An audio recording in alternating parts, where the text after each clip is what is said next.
Bonjour à tous et bienvenue dans cette nouvelle vidéo, j'espère que vous allez bien et que vous êtes en forme, comme vous avez pu le voir dans le titre de cette vidéo. Eh bien on se retrouve pour un nouvel épisode concernant la série 30 jours pour devenir un trader rentable. J'espère que vous êtes prêts à prendre des notes, on passe tout de suite sur l'ordinateur, c'est parti.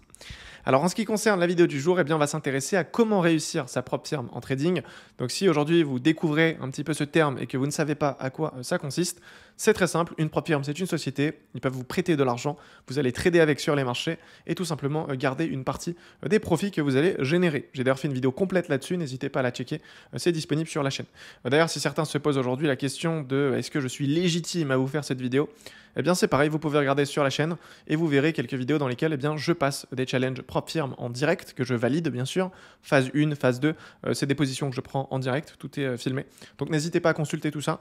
Donc voilà, je pense que je suis largement légitime à vous faire ça. Ça fait des années et des années que voilà, je suis trader rentable et j'ai tradé durant plusieurs années sur propre firme.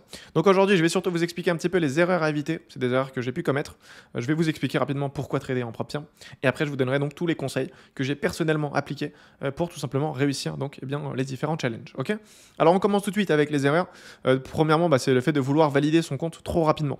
Alors je ne sais pas si vous êtes au courant, mais peut-être que pour les plus anciens, vous le savez, à l'époque, quand on passait des challenges propre firme, on avait des délais à respecter. Donc la phase 1, c'était 1 mois, donc c'était 30 jours. Donc sous 30 jours, il fallait valider ça.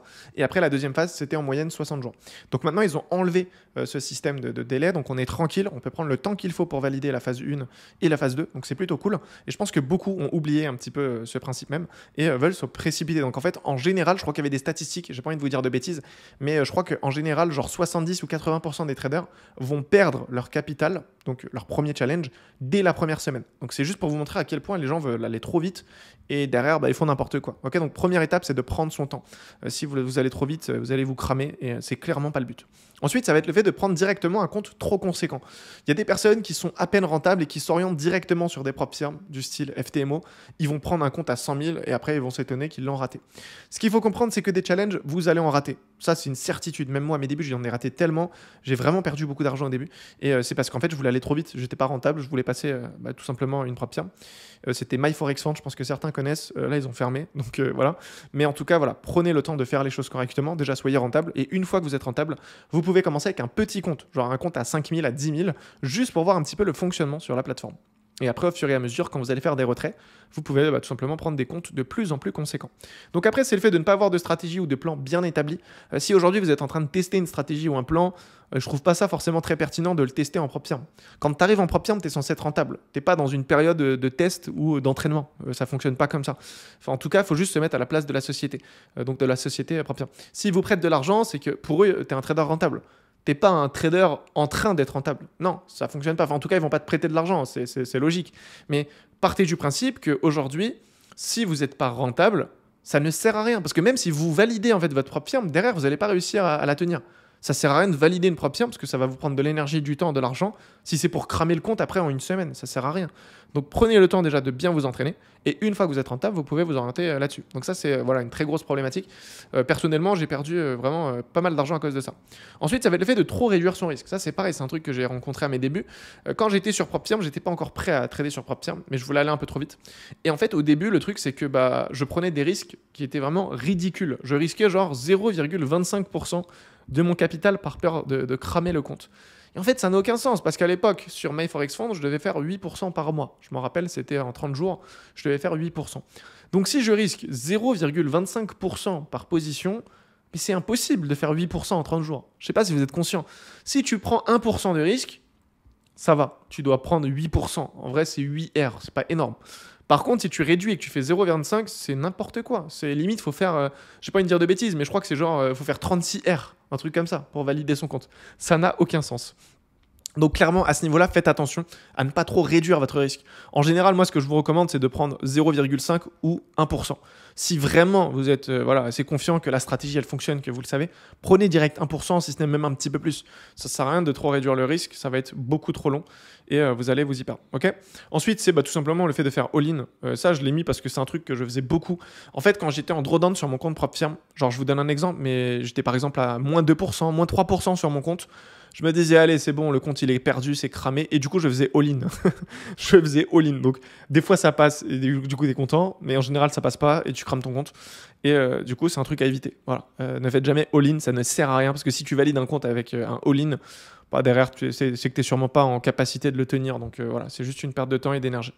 Ensuite, c'est le fait de ne pas regarder les règles de la prop firm en amont. Ça, c'est un truc qui m'est déjà arrivé parce qu'en fait, il y a certaines prop firms qui vont calculer un petit peu différemment le drawdown que tu vas avoir sur ton compte. Donc en général, sur la journée, tu ne peux pas perdre plus de 5%. Okay, c'est une règle qui est fixe. Souvent, toutes les prop firms utilisent ça. Donc si sur le capital qu'ils t'ont prêté, tu perds plus de 5%, il récupère le capital. En fait, tu as perdu le challenge. Le truc, c'est que des fois, si tu prends une position, je vous mets voilà, dans un contexte que j'avais déjà vécu.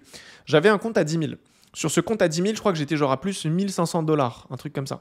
J'avais pas clôturé, donc je tenais encore ma position. Le truc, c'est que du coup, le trade s'est retourné, donc il y a eu un retracement, et je suis passé genre de 1500 $ à 200 $ de profit. Donc en fait, j'étais en perte latente, entre guillemets, de 1300 $. Et en fait, ils m'ont compté ça comme des pertes encaissées. Et du coup, ils m'ont cramé le compte. Donc j'ai perdu en fait mon challenge. Donc en fait mon compte était déjà validé. À la base c'était un compte validé sur lequel je tradais. Et du coup ils m'ont dit que j'avais enfreint le règlement. Et du coup ils m'ont récupéré le compte. Donc ils m'ont cramé mon compte alors qu'il était déjà validé phase 1, phase 2. J'étais juste en train de faire des profits dessus. Donc voilà, faites attention aux règles, c'est hyper important. Après c'est le fait d'avoir peur de tout simplement prendre un stop loss. En général, si tu as peur de faire un SL, tu vas faire un SL. Donc soyez vigilants là-dessus. Ensuite, c'est le fait de ne pas se fixer de limite de prise de position sur la journée. Ça, c'est hyper important. Quand on est sur PropFirm, il faut toujours se fixer une limite. Je vois trop de personnes qui vont trader toute la journée sur la PropFirm, mais ils vont essayer de valider ça en un jour. Ça n'a aucun sens. Il faut vraiment éviter ça. Et après, c'est le fait de se fixer un objectif quotidien. Il y en a peut-être, par exemple, je sais pas, ils ont pris un compte à 10 000, ils vont se dire, ok, si tous les jours je fais 100 $, c'est cool, à la fin de la semaine, j'aurais déjà fait la moitié de mon objectif, semaine prochaine, je valide mon compte et on n'en parle plus. Ça ne sert à rien. Notre objectif, c'est pas de trader tous les jours et de prendre des trades tous les jours, c'est simplement de trader quand on a des bonnes opportunités. Donc s'il y a des jours où il n'y a pas d'opportunité, tu pourras pas atteindre ton objectif, tu seras frustré, il n'y a aucun sens. Donc ça ne sert à rien de se fixer des objectifs tous les jours. Si tu es sur une propre firme, trade comme tu as l'habitude de trader. Je pense que de manière générale, tu te fixes pas des objectifs journaliers, donc à quoi bon faire la même chose? Enfin, à quoi bon faire ça si tu es sur une propre firme? Ok, donc ça, c'est un petit peu les erreurs à éviter. C'est tout ce que j'ai pu commettre de mon côté. Ensuite, en ce qui concerne le fait de pourquoi trader en propre firme. Alors, premièrement, c'est un effet de levier hyper intéressant. Si tu n'as pas beaucoup d'argent, toi, de ton côté, tu peux passer par des propres firmes. Ils vont te prêter de l'argent et tu vas trader donc avec un capital bien plus conséquent et donc tu feras plus de profit. Ensuite, on va tout simplement réduire le risque parce que l'argent qui est sur les marchés qui est tradé, c'est pas le nôtre. Donc, au niveau de la psychologie, c'est un peu plus tranquille. Et après, ça permet donc de vivre du trading plus rapidement si tu es déjà rentable. Parce qu'aujourd'hui, si tu es rentable, que tu as une bonne stratégie, un bon plan, mais que tu as, je sais pas, 500 € sur ton compte bancaire, tu vas pas aller bien loin. Par contre, si aujourd'hui tu es un trader rentable et que tu as 500 €, tu peux potentiellement mettre 150 €, 200 € sur une propre firme, valider la phase 1, la phase 2 et commencer à trader et générer des profits. Ok, donc c'est tout simplement un accélérateur. Donc mes conseils en ce qui concerne sur le fait de réussir sa propre firme. Premier conseil, c'est d'avoir une stratégie, un plan. Il faut partir du principe qu'on est rentable, sinon ça ne sert à rien. Ensuite, c'est d'avoir déjà réalisé des performances similaires. Si la propre firme te propose aujourd'hui de passer un challenge et que tu dois réaliser 8%, fais en sorte quand même que tu aies déjà fait 8% dans ta vie. Si tu n'as jamais fait 8% de profit sur quelques semaines, sur quelques mois, pourquoi tu pourrais prendre un challenge et le valider? Ça n'a aucun sens. Si c'est un truc que tu n'as encore jamais fait, pourquoi tu veux expérimenter ça sur ta propre firme? Donc fais en sorte déjà de réaliser plusieurs fois les objectifs demandés. Et comme ça, quand tu seras sur propre firme, ce sera une suite logique pour toi en fait. Tu vas te comporter comme d'hab. Et voilà. Donc à la limite, si tu es sur un FTMO, prends un FTMO en free trial, là, le truc gratuit de 14 jours. Tu testes, tu fais des positions, tu prends des trades. Même si au niveau de la psychologie, c'est pas pareil, au moins ça te donnera une idée un petit peu là-dessus. Et par rapport à tes résultats, tu pourras te dire, ok, c'est bon, je suis prêt, je peux réaliser ça. D'ailleurs, sur FTMO, c'est 10% la phase 1. Donc voilà. Ensuite, j'ai mis toujours commencer avec un petit capital pour comprendre la plateforme. Donc voilà, compte à 5 000 à 10 000, juste pour voir un petit peu le fonctionnement. Une fois qu'on est à l'aise avec ça, on pourra monter au fur et à mesure. Avoir un management assez agressif au début et plus conservateur après. Donc moi, ce que j'aime bien faire, c'est que quand je prends mon premier trade, en général, quand je suis à peu près à 2-3%, je clôture, je sors toute ma position. Et comme ça, je commence, entre guillemets, le challenge, donc avec un trade gagnant de 2-3%. Donc au niveau de la psychologie, c'est cool. Et comme ça, le prochain trade que je vais prendre, je vais être hyper conservateur. Ça veut dire que je prends mon trade, j'ai mon stop loss, je le déplace à BE et après, j'y touche plus. C'est soit le prix va monter, toucher mon TP et j'aurai validé en gros mon challenge, soit il va se retourner, j'aurai pris un BE. C'est un peu ce que je vous recommande. Donc être conservateur une fois qu'on a déjà fait 2-3% de profit. Par contre, au début, soyez agressif. Genre sortez votre risque rapidement et sécurisez un petit peu votre profit et votre capital. Ensuite, c'est le fait de réussir à appliquer son plan et sa stratégie comme d'habitude. Il y en a beaucoup qui vont changer leur manière de trader sous prétexte qu'ils sont sous propre firme.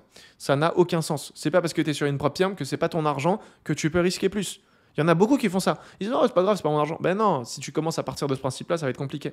D'ailleurs, ce que je peux vous donner comme conseil à ce niveau-là, c'est de prendre quelqu'un autour de vous qui vous tient à cœur. Donc moi, par exemple, quand j'étais sur Proptium, j'avais mon frère, je lui avais dit, écoute, c'est simple. Là, je suis en train de passer un examen. Donc c'était le challenge. Et du coup, toutes les semaines, je vais venir te rendre des comptes sur les positions que j'ai pu prendre. Et vu que mon frère, bah, je l'aime, c'est mon frère, et que j'ai pas envie de le décevoir, bah, je faisais attention. Parce que je savais qu'à la fin de la semaine, je devais lui rendre des comptes, et du coup, bah, j'aurais eu honte de lui dire, écoute, j'ai cramé mon compte, ou je sais pas, je suis à moins 5% cette semaine parce que j'ai pas respecté mon plan ou ma stratégie. Donc, prenez une personne qui vous tient à cœur, et dites-lui du coup bah, directement que toutes les semaines, vous allez lui rendre des comptes sur les résultats que vous allez avoir, ou sur les trades que vous allez prendre. Même si cette personne ne comprend rien en trading, c'est pas grave. C'est juste une personne qui sera là, engagée avec vous en fait dans le processus. Et si c'est une personne qui vous tient à cœur, bah, vous allez être quand même plus vigilant sur les marchés et sur votre comportement. Parce qu'en général, quand on est tout seul, c'est là qu'on fait n'importe quoi. Donc voilà, partez du principe même que par exemple, c'est votre ami ou votre frère ou votre sœur qui vous a prêté ce capital. Moi, c'est un truc que j'ai fait, vraiment, c'est une masterclass, ça fonctionne trop bien. Donc j'avais pris un compte au début, c'était un compte à 10 000, je crois que c'était FTMO. Et du coup, j'avais dit à mon frère, écoute, à la fin de la semaine, je vais te rendre des comptes et je vais faire comme si ces 10 000 euros, c'était les tiens. Donc en fait, je faisais genre, je tradais le capital de mon frère. Sauf que c'est pas son argent, c'était la propre. C'est juste pour que je prenne le truc au sérieux et que je me dise, ok, je peux pas faire n'importe quoi, c'est l'argent de mon frère. Et du coup, toutes les semaines, j'allais le voir et je lui rendais des comptes. Et franchement, ça m'a beaucoup aidé pour bien respecter ma stratégie et mon plan. Donc voilà, tac tac tac. Voir les marchés en pourcentage et non en euros, c'est un truc qu'on voit tout le temps, mais ça c'est réel. Ça fait toute la différence, surtout au début. Quand tu commences à trader sur des comptes propres mais qui sont conséquents, 50 000, 100 000, tu n'es pas habitué à avoir des montants comme ça. Au début, c'est très compliqué. Quand tu vois des 1500, 2000, 3000 dollars défiler, c'est compliqué. Donc c'est vrai que d'entrée de jeu, si tu arrives à te focaliser sur le côté vraiment pourcentage, RR, etc., tu auras plus de facilité sur le long terme à prendre tes positions. Ensuite, ça va être le fait de prendre une petite pause entre la phase 1 et la phase 2. Je pense que certains l'ont déjà remarqué, mais quand tu valides ta première phase, tu es tellement content, tu es tellement confiant que des fois tu fais n'importe quoi sur la phase 2 et tu crames ton compte. En fait, vu que la phase 1, c'est genre 8% ou 10%, ça dépend de la prof firme avec qui tu travailles, tu as l'impression d'avoir fait le plus dur. Tu te dis, oh, bah, c'est bon, la phase 2 c'est 5%, c'est rien du tout, c'est ridicule. Et c'est souvent sur la phase 2 que les gens vont cramer leur compte. Donc rien n'est acquis. C'est pas parce que tu as fait la phase 1 que la phase 2, ça y est, c'est dans ta poche. Non, non. Prends du coup du recul et fais une petite pause entre la phase 1 et la phase 2. Moi en tout cas, j'ai vu que ça avait honnêtement beaucoup aidé au niveau de ma psychologie. Et je vous invite à en faire de même. Donc une fois que tu as validé ta phase 1, prends quelques jours de off. De toute manière, je crois qu'il faut au moins 24-48 heures pour que tu reçois les accès de la phase 2 pour te connecter. Mais en tout cas, voilà, essaye de prendre un peu de recul là-dessus. Ensuite, ça va être le fait de bien regarder la commission et les spreads de la propre firme. En fonction de la propre firme que tu vas utiliser, les spreads, les commissions ne sont pas les mêmes. Donc c'est important de bien calculer ça parce que forcément, le management que tu vas faire sera en conséquence. C'est en fonction de la commission, du spread, etc. que tu vas faire toi ton management, tu vas placer ton stop loss, tu vas calculer ta taille de lot, etc. etc. Donc c'est hyper important. Et le management, de toute manière, il faut vraiment qu'il soit irréprochable. Ok, c'est hyper important. Vraiment au pips près, au centime près, il faut que tu puisses tout calculer. Et c'est ce qui fera la différence. Donc pour vous remettre un petit peu dans le contexte, on est ici, trader rentable, on a déjà plan, stratégie. On va commencer sur un compte démo, déjà voir un petit peu ce que ça donne au niveau des résultats. On va mettre en place la stratégie, le plan, etc. Et voir un petit peu. Si on commence à avoir des bons résultats, qu'au bout de quelques mois, voilà, on a des 5%, 8%, 10%, etc. C'est cool, c'est intéressant. On pourra donc commencer potentiellement à voir un petit peu au niveau des prop firms ce qui est proposé. On va commencer à faire des recherches. Ok, telle prop firm est intéressante pour moi parce que moi je trade le forex, ils sont donc sur le forex, les commissions sont cool, c'est pas voilà, très conséquent, le spread est à 0, c'est super. Au niveau des règles, c'est cool, moi je trade le matin, etc. etc. On va voir un petit peu par rapport à ce qui est proposé. Ensuite, on va sélectionner notre capital qu'on veut prendre et à partir de là, naturellement, on va commencer à commencer à trader, quoi. Donc avant de trader, on va déterminer le risque qu'on veut prendre sur la position en fonction donc du spread, de la commission, etc. Et après, on pourra commencer le challenge en prenant notre temps et en mettant en place donc, tous les conseils que j'ai pu vous donner précédemment. Okay, donc à partir de là, normalement, si vous avez tout simplement la bonne psychologie, que vous avez réussi à garder votre comportement tel quel, vous avez forcément les résultats et c'est qu'une question de temps. Si vous ratez une propre firme ou deux, c'est pas bien grave, c'est pas la mort. Ce qu'il faut, c'est juste être là avec une vision long terme. Et je peux vous assurer que si vous respectez votre plan et votre stratégie et que vous êtes déjà rentable, la propre firme, c'est pas quelque chose de très compliqué. Les gens ont souvent tendance à en faire des tonnes quand il s'agit de propre firme, mais je peux vous le garantir, avec le temps et l'expérience, c'est quelque chose qui se fera assez facilement. Donc voilà, je pense que j'ai pu faire le tour du sujet. Si certaines personnes veulent passer à tout simplement l'étape supérieure ou au niveau supérieur, eh bien n'hésitez pas à consulter le premier lien en bas de cette vidéo, car pour cette occasion, j'ai réalisé une masterclass totalement gratuite. Je pense que ça pourra grandement vous aider. Et si certains veulent être accompagnés sur les marchés financiers, eh bien vous pouvez également regarder dans la description. Vous avez un lien pour réserver un appel avec moi ou un membre de mon équipe et vous pourrez donc échanger tout simplement sur votre profil, sur vos objectifs et en fonction de tout ça, on vous dira si on peut vous accompagner. Donc voilà, je ne vais pas faire durer la vidéo plus longtemps. On se retrouve demain à 18 h pour une nouvelle vidéo. C'était Pierre, prenez soin de vous. Ciao.